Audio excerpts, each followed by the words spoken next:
stop right there. You thought you'd come here for an innocent birthday drink with family and friends, and indeed you have. But that's not the only reason, because today, John Barrie Holt, this is your life.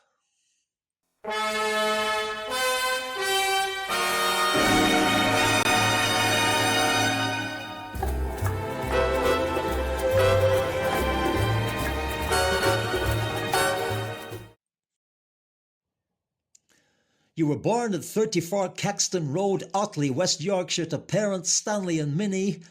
You were one of 2 children, seen here with your younger brother Ken.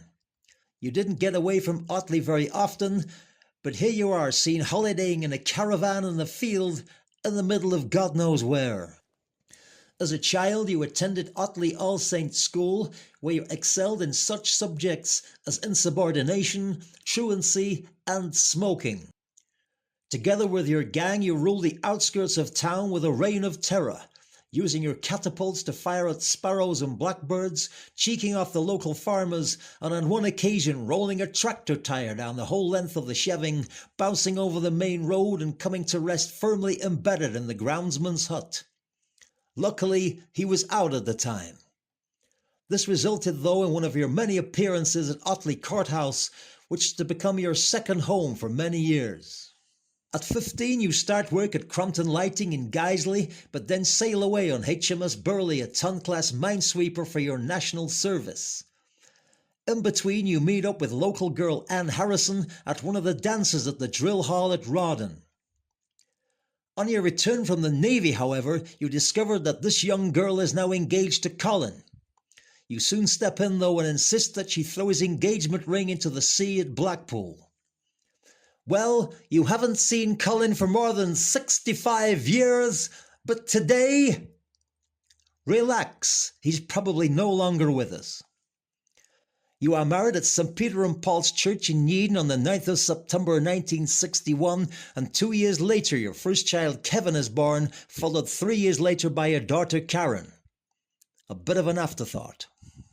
You are a keen darts player and play for the Westbourne pub, where landlord and local comedian Peter Wallace keep you royally entertained between games. You famously returned from holiday to play a semi-final with your partner Raymond Hollins, but sadly, he played crap. You lost the game and returned to the family holiday with your tail between your legs.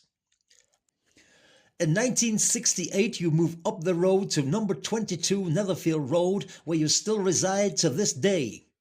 You join the Works cricket team and win an award with your special brand of right-arm optimistic medium-pace bowling.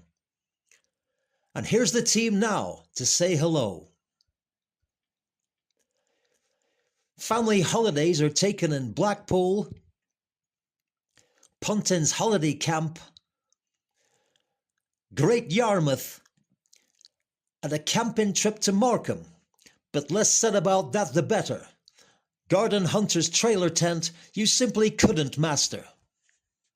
You joined Guiseley Workingmen's Club, where you captain the snooker team and make lifelong friends with characters such as Clive Enoch, Terry Albee Memory Brown, Fred Reet-Do Waters, Eric Boythe Booth, and Wazzock Watson.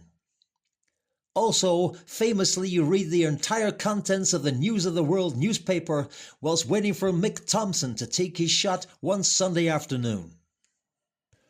In the late 70s, Cindy the Shetland sheepdog comes into your life via a puppy farm in Chorley, Lancashire, and you spend many happy years together running around the local fields. You lose her in 1988 and everyone in the Holt residence is down for a while.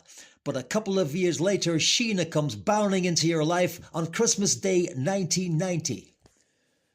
You give Crompton Lighting the whole of your working life and finally retire at the age of 63. The same week as your friend Sandy and one of the Chuckle Brothers, as seen here. By this time, the running bug has taken full hold and you travel the length and breadth of the country pounding the streets in those clingy white Astra shorts.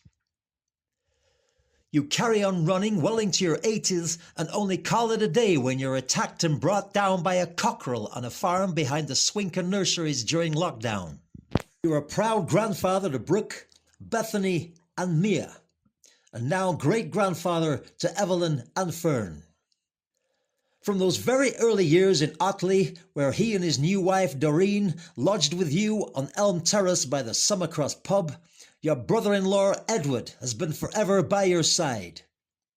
In the darts team at the Westburn, the snooker team at Hawk Hill, and in the funny walk competition at Pontins in Southport in 1973, where you sneaked off and left him to it. By the way, he never forgave you.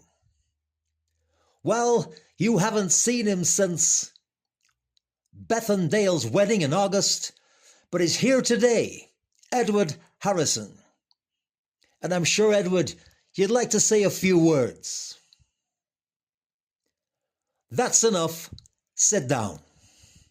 John Barrie Holt, this is your life.